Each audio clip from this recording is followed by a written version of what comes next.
Howdy, lieutenants and economists. The most volatile, evil, disgusting things on the planet, humans. If you have a video request, you can always go to assholeconsulting.com. Yeah, I am gonna charge you, kids. And that is the importance of not fucking up. You are such an asshole!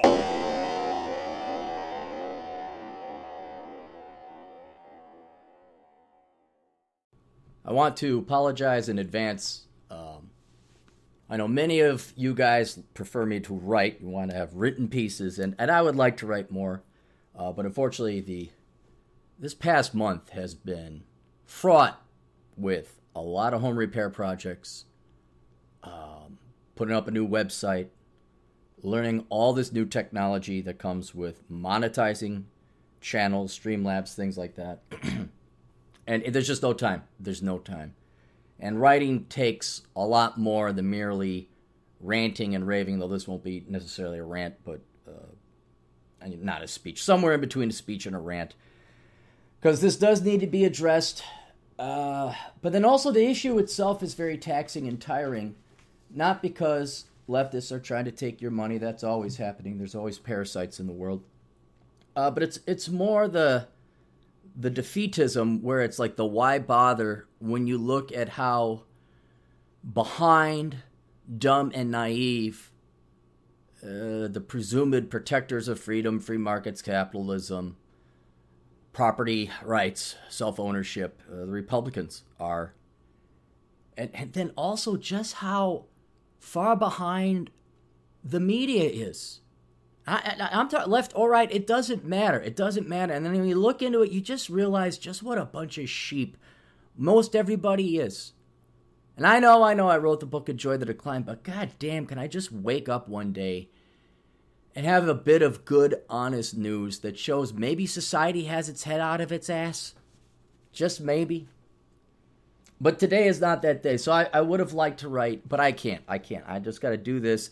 And I got to save time, so this is going to be the first segment to the Clary podcast tomorrow.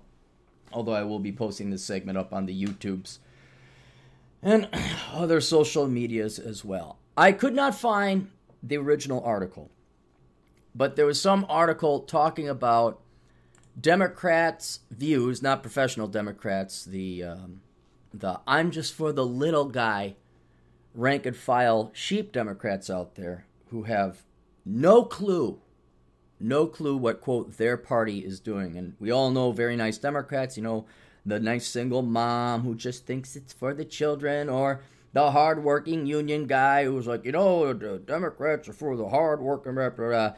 And you guys are so far clueless removed as to what your party is standing for, who is getting elected, their backgrounds, and just how they are using you guys. And these are vile, evil people. So they poll Democrats in this was it Eyes and Teeth? That's so my buddy DT calls her Eyes and Teeth. This is the Ascaro Cortez, the gal who dethroned the establishment Democrat candidate out in New York or something like that. And she claimed to be from the Bronx. Turns out she's from a very upper middle income family. She's lived in some posh neighborhood out in the burbs most of her life. It really makes my point. Here she is. I'm for socialism. Oh, by the way, my parents are rich. It's amazing just how socialists all come from rich parents and they never had to work for a damn living in their lives. So the point of the article was how something like 56% of Democrats agree with socialism. Like when you ask them about policies, or I think the article even mentioned the Democrat Socialist Party. And I have been saying for a decade and a half, maybe even 20 years, because I've been out of school for 20 years. I was a damn good student of economics. The Democrats have always been socialist. And I thought way back then, when I had no gray hair, it'd be a great strategy for the Republicans to start, call a spade, point out the emperor has no clothes. Don't call them the Democrat Party. Call them the socialists, because that's what they were. And so what I have found is that it is necessary to have a good conversation about economics. Well, let's have a conversation. They always want to have a conversation. Let's have a conversation about socialism. And it's going to be a rather one-directional conversation because you guys really need to understand what socialism is. You really need to understand, because if you don't want to become like Venezuela, I'm not using that as a scare tag, I'm using it as truth. If you don't want to study history, well, then we're going to become like Venezuela. If you don't want to become like Venezuela, everybody, especially the Republicans, whose balls must have been lent out by the library and is way overdue to be returned. There's $1 billion worth of late fees on the Republican balls be returned. We have got to get an understanding of what socialism is and how close we are to it, so that you understand when I say the Democrats are socialists, you're like, oh yeah, they are. And this nomenclature, this obfuscation, they're not socialists, they're Democrats. Hell, I think even some of the professional Democrats don't think they're socialist. So let's explain it. Socialism, communism, capitalism. It's a spectrum. Capitalism presumes that the people own the means of production. They have property rights. They keep the lion's share of their wealth. They own their property. Business owners own their business. The government does not own any of it. Communists, the other extreme, on paper, the government owns the means of production. The government owns property. Private property is abolished. Everybody works as hard as they can. The government takes everything, redistributes it, so we all have equal outcomes. Then socialism has a double meaning depending on the context it is being used. When in economic circles, it could be synonymous with communism, but the more functional use of the word is kind of a hybrid. Where, well, we'll have some basic things guaranteed, like free education, free healthcare, free this, free that. And right off the bat, that sounds like the Democrat Party, doesn't it? Free healthcare. Going back to Clinton even. A quote, moderate Democrat, his wife wanted Hillary Claire. A lot of you kids are too young to remember that. That is socialism. We want to be bailed out of our student loans, have free education. Socialism. But it's a socialism. Fine, you can say it's right and it's good and it's nice to have free health care and free education and free, but that is socialism. You are now thoroughly within socialist territory. Now the trick, and where even the Democrats themselves might be fooled, but the Republicans, again, their balls have been lent out by the library decades ago. And even Obama himself said, and I believe he means it, Maxine Waters said, he says, look, we're not going for some kind of socialist economy where the government owns the means of production, where you're not allowed to own private property. But let me point out something about the government's participation within the economy. So, well, the government doesn't participate in the economy. You're right, it doesn't. It doesn't. I know this is going to sound very accusatory, very negative, but I need you to understand I have no political motives behind it. It's a descriptive purpose because this is what it functionally is. The government's role in the economy is identical to that of a mafia.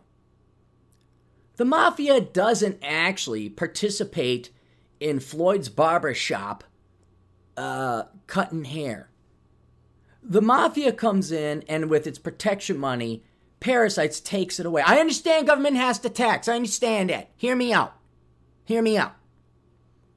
But the government doesn't actually help Floyd the barber cut hair. The mafia doesn't help Amy the baker bake her pastries. It just comes in and gets a cut. Right? Now, the argument would be that the government then does something with the taxes, like it builds roads and schools, and it does. The mafia doesn't. But I still want to point out that just as the mafia has no active participatory role in running a business, so too does the government not have an active participatory role in running the economy. I mean, now there's regulations and rules. It does get its fingers in there. If you're in California, it's very heavy-handed. It's very heavy-handed. But in general, the government doesn't tell. It does tell you whether or not you can make a dildo cake in Colorado. They'll throw you in jail or sue you and make you lose your business otherwise. So maybe it is even more tyrannical than you think. But more function, the government doesn't come in and tell you how to run your business. Still, it is a shareholder in your operation. The mafia is a shareholder in your operation, whether you like it or not. And the government is a shareholder in your operation, whether you like it or not. And what I'm going to argue or try to convey a concept to everybody, this is an apolitical show, Republicans and Democrats, parasites and producers, teachers, guidance counselors, professional activists, and then other people who work for a living, want you to understand this, is how much, what percentage of the production does the mafia or the government take? And if we can put that into a concrete single number, we can numerically identify between 0%, which is anarchy, and 100%, which is total communism, where along the spectrum we lie. And then we could say a political party, Democrat or not, that advocates more than what we're currently taking for having the government take would be socialism. And then we could argue a political party that advocates less than we take would be more capitalist. But we don't know where we are along that line, because exactly how do you measure how much the government takes? Well, let me point out the way. Let me count the ways, shall we? Property taxes right there. You really, in theory, don't own your property. I know you have the deed. I know you have that. But you know what? Here comes the mafia, and every 6 months, they want their property taxes. Again, I know, ladies and gentlemen, it goes to the school. I know. But from a functional economic standpoint, you technically don't own your property. You are renting it from the county. A sales transaction, you go to the Best Buy. Is this a private sales transaction between you and Best Buy so you get that laptop or that iPhone? No, it isn't. It isn't. It's about, 44% you, 44% Best Buy. And then guess what? The state, federal, local, whatever, they want their sales tax. They got to get their cut. The government is a part owner of that property that you just bought. It's part of it is a shareholder. Your income. Are you entitled to 100% of your labor? No. The government owns you. And again, this depends on where your income level is, and state and local governments also have income taxes in a lot of places. But the government at times can be a 30% owner of your time and your labor. And then my all-time favorite, you see, the hardcore socialists and communists, they're always about owning the means of production. We want to own the means of production. It's like, until Trump came along, I'd have to look it up. But for the longest time, corporate tax rates, when you consider it state, federal, and local, very rarely is there a local corporate income tax, it was 40%. 40%. Now, there's ways corporations can lower that. I mean, there's studies that show the effective rate is more between 32 on the high end and 17. It doesn't matter. Let's just say the stated rate, the statutory rate of corporate taxation, of government ownership of corporations, the means of production, is 40%. Zuckerberg doesn't own Facebook 100%. Or Zuckerberg and the private shareholders of Facebook, you don't own that corporation 100%. Take Mark Zuckerberg, all of his shareholders. Take Warren Buffett, all of his shareholders. Take all the private shareholders, all of it. All of it. You guys only own 60%. Because the government is entitled to 40% of the profits before you shareholders, you actual owners of the shares get. So the government owns 40% of the shares just outright. And yeah, on paper, up front, on the deed, on the shareholder certificate, there's no federal government listed as an owner. There's no registered federal government that's the owner of different stocks and bonds. But it effectively is 40% the owner because it's entitled to 40% of the profits, and that's the only reason you go into business. So I know even in Barack Obama's mind, we aren't shareholders. We're not advocating a takeover, a socialist takeover of the means of production. But you do. You are. You are already at 40%, a little bit lower under Trump now with that new tax bill they passed. And I understand you cannot not be an owner without having taxes. I got that. But since it is the profits, it's the interests, it's the production of the means of production of the capital assets out there in the economy, and the government gets 40% of the goodies. It is a pretty large shareholder, if not almost guarantee you, the largest shareholder of practically any company out there. It's like Bill Gates. I think he still owns 50.1% of, I don't know. Maybe he divested. I don't know. And we could go, do you really own your car? No. The government wants a 7% cut. Do you, take any transaction you make. Estate tax, you die. If you got over a $2 million estate, the government comes in and takes 55% of the rest of it. Is that a private Did your dad really own that property, or did your dad have to, the government owns 50% of all estates out there? And you see that the government owns a lot of the economy. It really owns a lot because it's entitled to such a huge percentage of the production of the economy. Well, gee, Aaron, how do we measure? Where are we along on this spectrum between 0 and 100? You sure seem adamant that the Democrats are socialist, but we're America. We're a capitalist. No, we're not, because you guys don't do the studying. You honest to God don't. Republicans or Democrats, none of you guys look up the federal budget. None of you study basic economics. You certainly don't study state and local levels of taxation. So I'm going to explain to you, how do we figure this out? Where are we along on that spectrum?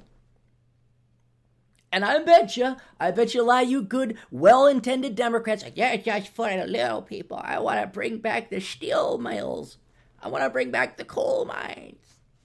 You guys are going to be shocked and appalled. And you can confirm this. You could go look it up yourself at any point in time. You don't have to believe me. I'm trying to be honest. Having a real conversation, unlike you left it. Oh, let's have a conversation. About what? How you can take more of my money? That's all it is. So I'm going to explain to you how we figure out where we're along this way. If I asked you to calculate what percent of the economy the government takes, you're gonna run circles. Hey, how much of your check does the government take? You grab your check and say, there, it says it right there. See, federal income tax, state income tax, fuda suda wuda huda, FICA, and I just divide. Isn't it? No. What about your sales tax? You went and you bought that gas, there's gas tax. You went and you paid your property tax. Oh, did you like to hunt? You pay a fee, right? A fee, you go to the national park, there's a fee. Well, that's not a tax. Right. It's another 3-letter word that also means tax. Any transfer of money from private individuals to the government is a tax. I don't care what they call it. When you got to give the government your money, that's a tax. Obamacare, notice how your premiums went up there a little bit. Those are premiums, Aaron. It's tax. Taxity, tax.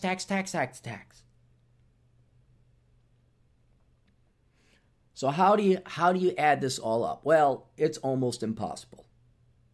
You'd have to go and individually calculate. You have to go and figure out every tax out there, every fee. You could do it for yourself maybe, but what about the next guy? What about the guy after that? How do we average it? Much easier, top-down way to do this. It's called government spending as a percent of GDP. See, no matter where the money comes from, it all goes to the same mafia. It all goes to the same account. It goes to the government. Now, there are different levels of government, state, federal, local. I understand that. But there are other economists out there who have calculated total government receipts, like they add it up for state, federal, and local, and they divide it by the total economic production of the economy, GDP. Very simple top-down way of doing it. It may not be your specific tax rate, but it is the average, the total average tax rate in any given country. Now, when you look up this data, I haven't looked it up recently. I can look it up later. I just don't care. I'm going to go by memory because I'm that good. You got countries like Sweden where it's 60%. But Aaron, I know, they have free everything and unicorns and gnomes come out and they fart rainbows. Fine. But it's 60%. 60% of your time is working for the government, state, federal, or local.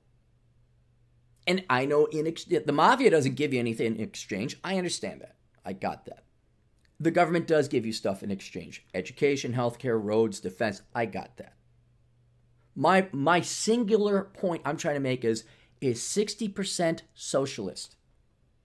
And you guys would agree and concur. You say, well, yeah, I guess that's a lot. That's a lot. And right now, deep down, you say, boy, that's the majority of my life working for the government. Like, yeah, it is. It is. But I get free things and free other stuff. You know what? Maybe you should look and see where the majority of that 60% goes. Because I guarantee you, it doesn't come back to you in the form of guns, roads, defense, education, and healthcare. Guarantee it doesn't. But I'm going to let you figure that out for yourself. That's another discussion to have. In communist Russia, it was 100%. And that worked out great. Venezuela, 100%. That worked out great. Actually, you know what? Let me pull it up here. I'll just pull it up now to make sure I'm accurate. So there's no, because I know how people on the left like to get tangled up in technicalities and details. If you look it up, I use the OECD, but there's other sources out there. You look it up, and U.S. government spending is at about 36% GDP.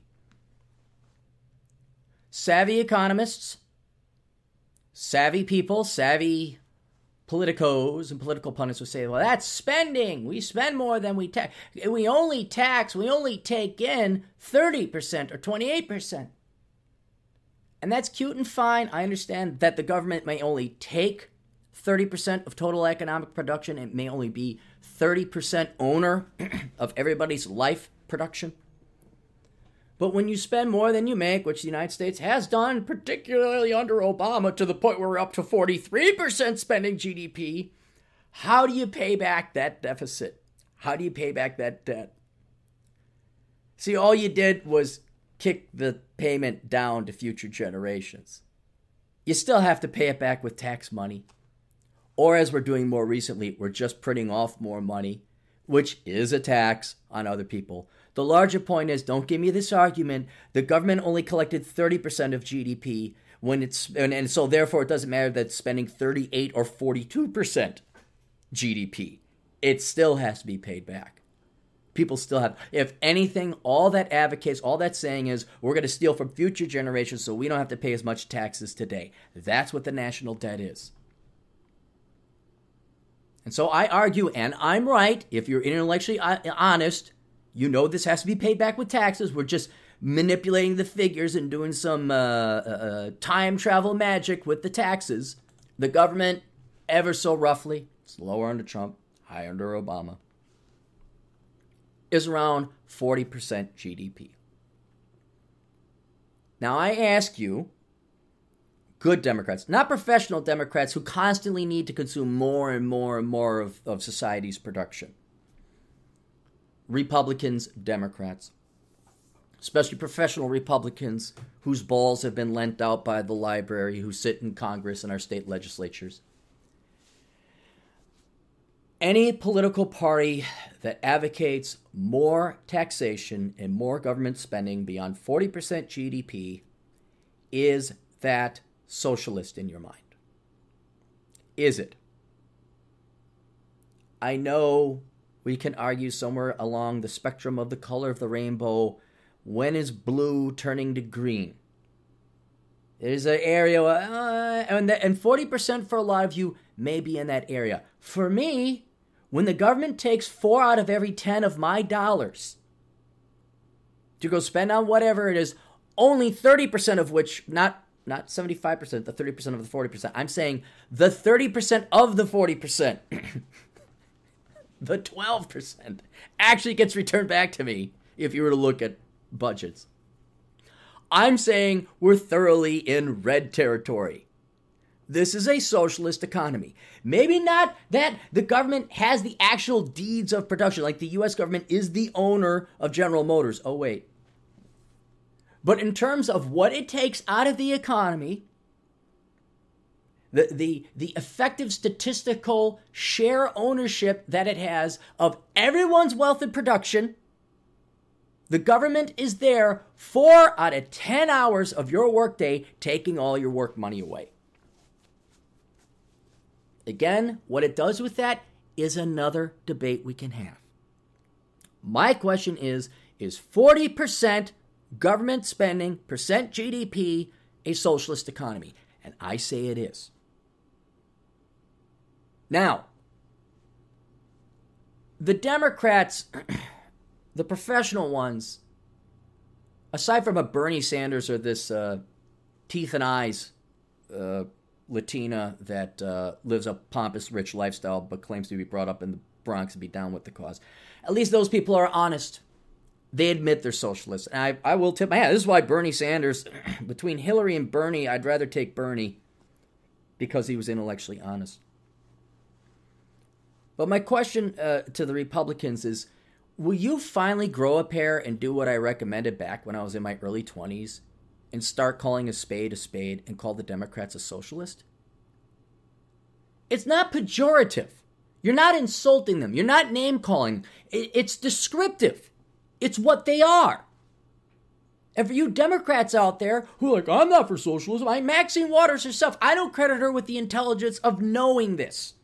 I don't credit Barack Obama with the intelligence of knowing this. Most Democrats out there, now they don't care. One way or the other, they're always going to advocate more money. That's how they make their money, and they don't have to work a real job in a factory like you blue-collar Democrats do.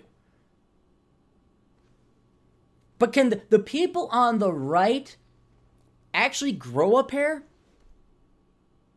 and start pointing out and start calling the Democrat Party the Socialist Party?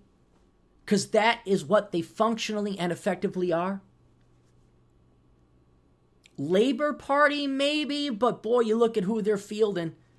They got this Democrat running in the local elections here, Dean Phillips. He's a 1%er, and he's for the little. Do the Democrats have any blue-collar politicians anymore? I'm just wondering, do you actually have any workers in the Workers' Party? I'll stop being political. I'll stop being mean. But on a more important level of having a national conversation, and this is probably the first real one anyone's heard in a long time, where do you want to go, guys? How big should the government be? What percent of the economy should the government take? What percent of your life should be owned by the government? What? Which percent? Back in the day, in 1900, you look at the statistics, the federal government took 3%. 3% I mean, it was truly America. You fail, there was no social net. You know, there was your family and there was, maybe charities or a church or something like that. But you got to keep 97% of your money, and it might have been some state and local stuff. But nowhere near to the point they took 4 out of every $10. And then of that money, 70% of which went to other people. It didn't go to roads and defense and schools. Again, you can look up the budget anytime. Where do you want to go as a country, America? Where do you want to go? Because you can naively and even well-intentionally argue, we got to bail out student loans. Well, there's another, God almighty, 1.5 trillion? Do you want to bail out the banks? Banks was bad enough. $1 trillion there for a bunch of douchebags that deserve to die and rot on the vine. Still another 1.5 trillion? Okay, just to keep adding up that bill. Now you're looking at, well, what's 1.5 out of a 15 trillion? You're talking another 7-8% GDP. So now your tax rate, now you're pushing half. Half. You're the government's bitch for half of your life. I know this sweet, nice, wonderful woman down in Tejas. And she busts her ass off, man, as a mortgage broker. And oh, does she love the Democrat Party because it's for the little people. And I always love sending her statistics. I'm like, hey, you want that? Yeah, well, half your money. Yeah, well, hey, is it past noon yet? Yeah, good. You're finally working for yourself now. Hey, shut up, Clary. Seriously, and this isn't me making it up. This isn't an opinion. This isn't some ideologue trying to advance an agenda. This is accounting. This is boring accounting and simple statistics. But this little tidbit of boring accounting and simple statistics brings up a pretty important point, guys. How much more do we want the government to get involved in this economy? And by economy, keep in mind, that means your personal life. There's no easy way around. Well, I just feel we should have. There's a lot of nice feelings going on the left. A lot of nice feelings going on college campus. There's a lot of nice feelings. But if you haven't figured it out now, life is not nice. There's no shoulda. There's no shoulda land. We live in the real world, where math and statistics and reality have not a bearing, has a 100% deterministic effect and bearing on your lives. All I ask is the Republicans. Somebody return the Republicans' balls to the library. They desperately need it. Trump, despite what you might think of it, I think he's got some. I think he's still got his. The library never lent out his. Somebody out there return the Republicans' balls to them. Return them to the library. Okay? But for those of you on the left who consider yourselves Democrats, please think long and hard. Go look at your state, federal, and local budget and see where this money is going. Ask yourself, do you want to be a 40% slave to the government? And then ask yourself this very important question. Whatever the negative connotations the word socialism has to it, realize that's what you are right now, and you're probably likely advocating more of it. And for those of you who are Democrat politicians, who are equally naive, I think, you'd be amazed how you think politicians are aware of government finance. No, they have no clue. They're completely clueless. They don't understand statistics at all. They're just like you and me. Just because they're a congressman or a senator, that don't mean jack. For those of you out there who are in charge of these budgets, who are in charge of leading the country, will you please take a look at, especially Maxine Waters, if she's not for socialism, well, why do you keep voting for more taxes, lady? Why do you keep voting for the government to be a bigger and bigger and larger shareholder in the U.S. economy? Because if you want free everything, fine, it's going to cost you everything. If you want free some things, okay, I understand that. Roads, even a little bit of education, healthcare, not my issue. Not my issue. All right, that's going to be this level of taxation. But where we are right now, ladies and gentlemen, we are a socialist country. The Democrats are the Socialist Party, and they want more socialism. I'm hoping that's because of ignorance and naivete on people's misunderstanding on economics. But I fear that especially in the professional left, the professional Democrats, they don't care. They just want more money. They just want to avoid working real jobs like you union Democrats do. And they will sell the country down the road to financial ruin, jacking up debts, pushing it down onto the future. Although Republicans do have a track record of that too, I'll point that out. And that's why I'm trying to warn everybody against Republicans and little Democrats, the normal people Democrats, not the professional ones. All right, that's it. You guys can tune into the Clary podcast. You can find that on. This will be the first segment of the next episode. If you also like that, you guys want to check out some of my books, you can Probably Bachelor Pad Economics, worthless, enjoy the decline. Then what else? You know, you can just go to my website, captaincapitalism.blogspot.com. Check out all my links there. Oh, and there's links down below. Probably put some links down below in the description box.